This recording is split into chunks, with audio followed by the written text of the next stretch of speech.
दोस्तों नमस्कार। एक बार फिर से एक नए वीडियो में आप सभी का स्वागत है। दोस्तों बहुत सारे लोग इंतजार कर रहे थे कि अखिलेश कश्यप का लिखा हुआ गाना कब तक आएगा। तो दोस्तों इंतजार का घड़ी अब समाप्त हो गया है।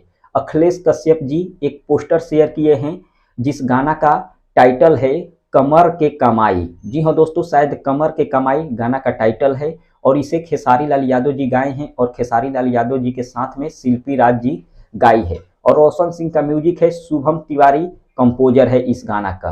आपको बता दें इस गाने में जो एक्ट्रेस है नम्रता माला, जो कि खेसारी जी के साथ बहुत सारे गाना कर चुकी है। इसके अलावा यह गाना बहुत ही हाई लेवल का है जो कि अन्नपूर्णा फिल्म से रिलीज किया जाएगा। कब रिलीज किया जाएगा इसका खुलासा अभी नहीं हुआ है। हो सकता है आज शाम तक, नहीं तो कल पक्का गारंटी है कहीं टीजर या ट्रेलर आ सकता है।